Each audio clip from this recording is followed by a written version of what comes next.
What's going on, everyone? Welcome back to The Fringe. Today, we're diving headfirst into yet another scandal involving the Liberal Party. It's gotten to the point where the word liberal practically feels synonymous with deception.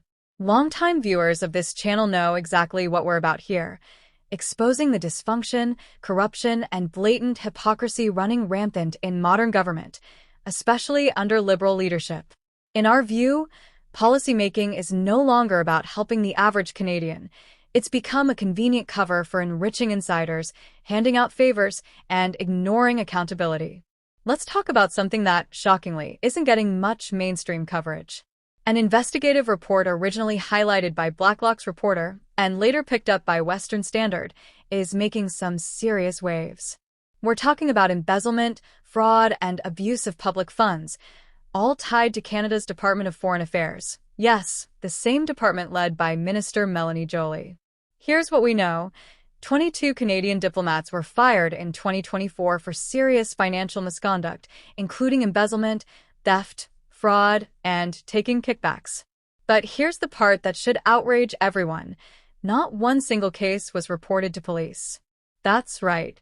People within a federal department were caught stealing public money, and instead of being arrested or charged, they were simply shown the door. No charges. No names released. No public inquiry. Just silence. Now I ask you, what other profession would allow this? If you worked at a bank or a grocery store, and you stole even a fraction of what these people did, you'd be in handcuffs before you finished your shift. Your name would be dragged through the media, and you'd likely never work again.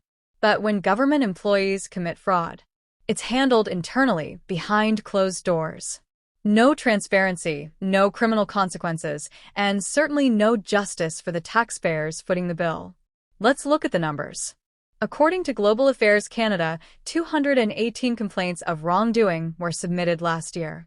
These led to 125 formal investigations, and of those, 120 were substantiated, meaning the majority were legitimate cases of misconduct. In the end, 22 individuals were terminated. But again, none faced criminal charges. Think about that. These aren't minor slip-ups. We're talking about 7 years of falsified travel receipts, gas card scams, and kickback schemes involving inflated salaries. These are not mistakes. They're deliberate and sustained acts of corruption. And yet, the public isn't allowed to know who these individuals are. Their names are protected. Their reputations left intact. All this while Canadian taxpayers continue to foot the bill.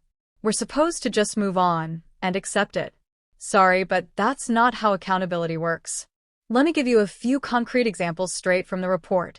One government employee colluded with gas station attendants to misuse official fuel cards, racking up untold costs to the public.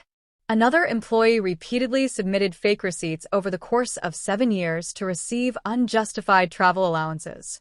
Yet another staffer helped arrange salary overpayments to local employees and received kickbacks in return.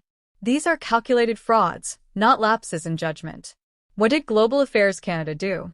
They issued a statement saying they're taking legal action to recover stolen funds. But let's be honest, if you or I did this, we wouldn't just be asked to pay it back. We'd be facing jail time and criminal records.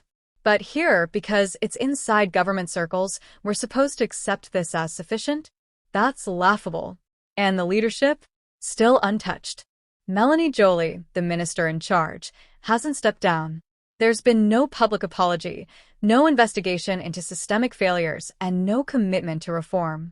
Just like Mark Carney and Anita Anand, both connected to their own controversies, Joly continues on unscathed. It's the same old story in Ottawa: accountability for the little guy, protection for the powerful. So why aren't Canadians more outraged? It's always the same song and dance from the top. We're taking it seriously, or appropriate disciplinary actions have been taken. These are empty phrases designed to pacify the public while doing absolutely nothing to address the root issues. There's no independent investigation, no third-party oversight, and no involvement from law enforcement. The government gets to police itself and, predictably, finds nothing worth prosecuting. This is not just mismanagement.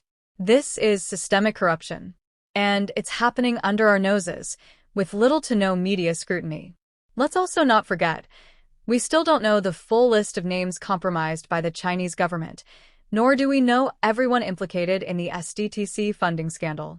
Every time these kinds of stories break, the response is the same: protect those involved, delay transparency, and hope the public forgets. But we shouldn't forget. And we certainly shouldn't let it slide. When people steal from their private employer, they face legal consequences. When they steal from the entire Canadian public, apparently they get a quiet exit and a clean record. That is simply not acceptable. So, what can we do? First, speak out. Raise your voice. Share this information. Support independent journalism that dares to expose these stories. And, most importantly, hold your elected officials accountable. Demand transparency. Demand names. Demand reform. If this is your first time on the channel, I hope this video earned your support. YouTube isn't making it easy for creators who challenge the narrative. We're seeing more censorship than ever, especially when it comes to criticizing the establishment. So please, like, comment, and subscribe if you haven't already. It's free, and it helps push content like this past the algorithm.